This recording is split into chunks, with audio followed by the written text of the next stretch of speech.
अस्सलाम वालेकुम, कैसे हैं आप सब। तो आज हम बात करने जा रहे हैं एक्सरसाइज 7.1 के क्वेश्चन नंबर 1 के पार्ट नंबर 8 की। तो मेरे पास एक क्लास 9th मैथमेटिक्स की बुक है साइंस ग्रुप की और उसका चैप्टर नंबर 7 चल रहा है जिसका नाम है लीनियर इक्वेशंस एंड इनइक्वालिटीज़। तो इस चैप्टर से रिलेटेड काफ़ी कंटेंट, काफ़ी सोल्यूशंस मैं कवर कर चुका हूँ। मैंने इस चैप्टर के नेम से एक सेपरेट प्लेलिस्ट भी बनाई हुई है, उसका लिंक नीचे डिस्क्रिप्शन में दे दिया हुआ है। अगर आप इस चैप्टर से रिलेटेड बाकी सोल्यूशंस में इंटरेस्टेड हो तो वो लिंक नीचे डिस्क्रिप्शन में से देख सकते हैं। इसके अलावा भी क्लास 9 से रिलेटेड मैंने काफ़ी कंटेंट जो है वो मैंने कवर किया हुआ है, वो आपको मेरे चैनल के प्लेलिस्ट सेक्शन में मिल जाएगा। और अगर आपके कोई सजेशंस हैं या क्वेश्चंस हैं मेरे वीडियो कंटेंट के हवाले से तो उसके लिए मैंने एक फेसबुक पेज बनाया हुआ है, उसका लिंक भी नीचे डिस्क्रिप्शन में गिवन है। आप उस फेसबुक पेज के थ्रू अपने क्वेश्चंस को, सजेशंस को मुझ तक पहुंचा सकते हैं। तो आइए स्टार्ट कर लेते हैं क्वेश्चन नंबर 1 के पार्ट नंबर 8 की। तो स्टेटमेंट सेम ही है इन सारे पार्ट्स की। तो ऊपर लिखा हुआ है सॉल्व द फॉलोइंग इक्वेशंस। आपने इन इक्वेशंस को सॉल्व करके दिखाना है। ये सारी की सारी इक्वेशंस हैं। इक्वेशन सॉल्व करने का मतलब है इनमें जो वेरिएबल है यानी एक्स एंड सब में उनकी वैल्यूज फाइंड आउट करनी है।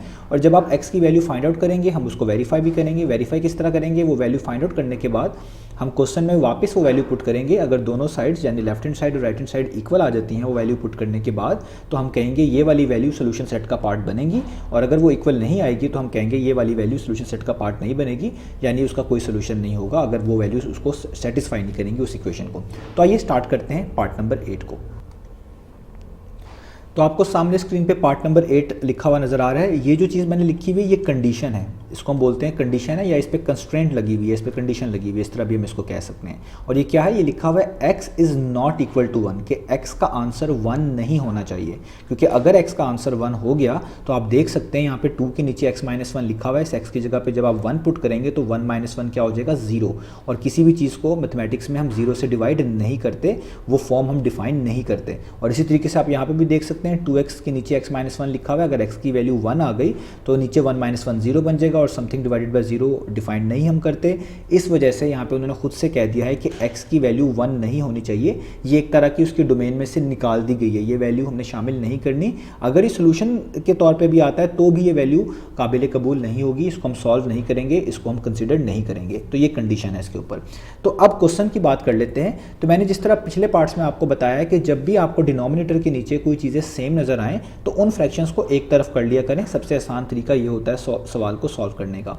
जैसे आप देखें यहाँ पे 2x के नीचे x-1 लिखा हुआ है और यहाँ भी 2 के नीचे x-1 लिखा हुआ है। इन दोनों के डिनोमिनेटर सेम है तो हम इनको इक्वेशन के एक तरफ कर लेते हैं और बाकी टर्म्स को इक्वेशन के दूसरी तरफ कर लेते हैं। तो किस तरह लिखेंगे, मैं लिखूंगा 2x डिवाइडेड बाय x-1, इसको मैं वैसे ही रखूंगा।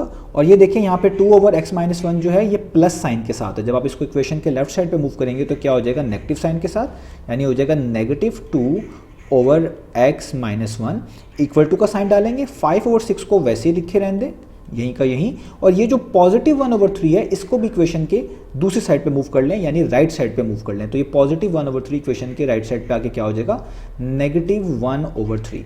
तो मैंने 2/x-1 को लेफ्ट साइड पे मूव कर लिया, उसका साइन चेंज हो गया, और +1/3 को राइट साइड पे मूव कर लिया तो उसका भी साइन चेंज हो गया। बाकी तमाम चीज़ें अपनी जगह पर वैसे ही हैं। तो अब देखिए इसका फ़ायदा क्या होगा, क्योंकि इन दोनों का डिनोमिनेटर सेम है और ये फ्रैक्शन है तो आपको एलसीएम लेने में आसानी होगी। जब दोनों डिनोमिनेटर सेम होते हैं तो उसी कॉमन डिनोमिनेटर को हम एलसीएम बोलते हैं, यानी इसका एलसीएम एक तरह का x-1 ही होगा। तो जब नीचे वाले सेम होते हैं तो जो वैल्यूज ऊपर लिखी होती है उनको वैसे ही नोट डाउन कर लेते हैं, यानी 2x वैसे का वैसे -2 भी वैसे का वैसे ही इक्वल टू का साइन। अब यहाँ पे आपको एलसीएम लेना पड़ेगा। अब दो तरीके हैं। एक तरीका तो ये होता है कि हम डिनोमिनेटर को सेम बना लें। जैसे यहाँ पे अगर 6 लिखा हुआ है हम इस 3 को भी 6 बना लें, या अगर ये 3 लिखा हुआ है इस 6 को 3 बना लें। वैसे तो बहुत आसान है, आपको पता है कि 3 को 6 बनाना बहुत आसान है। आप जस्ट इसको 2 से मल्टीप्लाई भी कर दें इधर भी, और ऊपर वाले 1 को भी आपको 2 से मल्टीप्लाई करना पड़ेगा, क्योंकि सेम नंबर से मल्टीप्लाई डिवाइड करवाते होते हैं तो नीचे डिनोमिनेटर सेम बन जाएंगे और एलसीएम लेना आसान हो जाएगा। इसके अलावा आप ये वाला मेथड भी यूज़ कर सकते हैं कि 3 और 6 का पहले इस तरीके से एलसीएम निकालें। आपको पता है दोनों 3 पर डिवाइड होते हैं। 3 1 टाइम्स 3 होता है, 3 2 टाइम्स 6 होता है। 1 को तो वैसे ही उतारना होता है नीचे। इस अगले नंबर को आप देखें ये 2 के टेबल पे आता है, 2 1 टाइम्स 2। तो जब नीचे 1 1 बन जाते हैं इन दो नंबर्स को मल्टीप्लाई कर दें तो 3 2 टाइम्स कितना हो जाएगा, 6, यानी इनका एलसीएम 6 आता है। तो इसका मतलब ये भी होता है कि आप इन दोनों को 6 बना सकते हैं। किसको, जो डिनोमिनेटर में लिखे होते हैं। जैसे 5 के नीचे 6 लिखा हुआ है, 1 के नीचे 3, तो 5 के नीचे तो पहले से 6 बना हुआ है, 3 को भी आप 6 बना सकते हैं। इससे आपको ये पता चल जाता है कि क्या नंबर इन दोनों को बनाया जा सकता है, कौन सा नंबर ये दोनों बन सकते हैं। तो एक तो 6 पहले से ही है तो 3 को 6 बनाना बहुत आसान है, आपको टेबल्स आते होंगे। 3 2 टाइम्स 6 होता है तो इधर भी 2 से मल्टीप्लाई कर दें और ऊपर भी 2 से मल्टीप्लाई कर दें, तो ये आसान हो जाएगा। ये हो जाएगा 5/6 - 2 1 टाइम्स 2 और 3 2 टाइम्स 6। तो जब भी हम एलसीएम लेते हैं तो डिनोमिनेटर्स को सेम बनाने वाली टेक्निक अक्सर ज़्यादा आसान होती है। तो अब आप यहाँ पे देखें, लिख लें 2x माइनस 2 को वैसे का वैसे ही, इधर आप लिख लें x माइनस 1 वैसे का वैसे ही इक्वल टू, अब इन दोनों के नीचे 6 लिखा हुआ है तो आप जाहिर बात है आपको पता है जब डिनोमिनेटर सेम हो तो इनको एक दफ़ा उतार लेंगे इस तरीके से, और ऊपर वाली वैल्यूज़ को वैसे ही, यानी 5 को वैसे ही और माइनस 2 को भी वैसे का वैसे ही। फर्दर सॉल्व करते हैं इसको हम, तो हम क्या करेंगे, हम यहाँ पे लिखेंगे 2x minus 2 divided by x minus 1, मैं स्क्रीन को थोड़ा सा नीचे कर लेता हूँ ताकि आप लोगों के लिए आसानी हो जाए इसको देखने में, इक्वल टू 5 माइनस 2 कितने होते हैं, वो होते हैं 3, तो ऊपर 3 आ जाएगा और नीचे क्या आ जाएगा, 6 आ जाएगा। ठीक है, तो इसको आप सॉल्व कर लें तो 3 1 टाइम्स 3, 3 2 टाइम्स 6 होता है। तो फर्दर अगर आप इसको लेके जाएं तो ये हो जाएगा 2x minus 2 divided by x minus 1, और ऊपर यहाँ पे क्या बन जाएगा 1 और यहाँ पे क्या बन जाएगा 2। अब यहाँ पे भी एक फ्रैक्शन है, यहाँ पे भी एक फ्रैक्शन है, इनको आप क्रॉस मल्टीप्लाई करेंगे x की वैल्यू निकालने के लिए, यानी 2 को उस साइड पे और 1 को इस साइड पे। तो आप यहाँ पे लिखेंगे 2 मल्टीप्लाई होगा 2x माइनस 2 से, और यहाँ पर ये जो 1 है ये मल्टीप्लाई होगा इस वाले x माइनस 1 से, इसको हम क्रॉस मल्टीप्लिकेशन बोलते हैं। ठीक है, तो आगे इसको सॉल्व करते हैं तो 2 2 टाइम्स कितना हो जाएगा 4x, और अंदर भी 2 2 टाइम्स कितना हो जाएगा 4, 1x टाइम्स कितना हो जाएगा 1x, और 1 नेगेटिव 1 टाइम्स कितना हो जाएगा नेगेटिव 1। अब आपने क्योंकि x की वैल्यू निकालनी है तो x की वैल्यूज़ को सेपरेट करें, बाकी चीज़ों को सेपरेट। तो मैं 4x को देखें वैसे लिख रहा हूँ, ये पॉजिटिव 1x है, इसको इक्वेशन के लेफ्ट साइड पे मूव करेंगे तो ये नेगेटिव 1x हो गया। इधर ये नेगेटिव 1 वैसे का वैसे ही रहेगा क्योंकि इसको तो मैंने कहीं मूव ही नहीं किया, अपने साइन के साथ ये वैसे ही रहेगा, और इस नेगेटिव 4 को राइट साइड पे मूव कर लूँ तो ये पॉजिटिव 4 हो जाएगा, चेंज हो जाएंगे इसके साइन। तो 4x माइनस 1x कितना हो जाएगा, वो हो जाएगा 3x, और यहाँ पे आप देखें प्लस माइनस माइनस, यानी 4 में से 1 माइनस करें तो 3, और आपको पता है कि साइन बड़ी वैल्यू का आएगा तो 4 के पीछे पॉजिटिव है इसलिए पॉजिटिव 3 है, कोई साइन नहीं लगा हुआ, इसका मतलब वो पॉजिटिव ही है। अब ये 3 यहाँ पर मल्टीप्लाई हो रहा है, आप इसको इक्वेशन के दूसरी साइड पे मूव कर लें ताकि ये इस तरह हो जाए 3 डिवाइडेड बाय 3। आप दोनों तरफ 3 से डिवाइड भी करवा सकते हैं x की वैल्यू निकालने के लिए। तो आप देखें आपका x का आंसर क्या आ जाता है, ये दोनों कट जाएंगे यानी 1, 3 1 टाइम्स 3 3 1 टाइम्स 3 यानी 1 आ गया।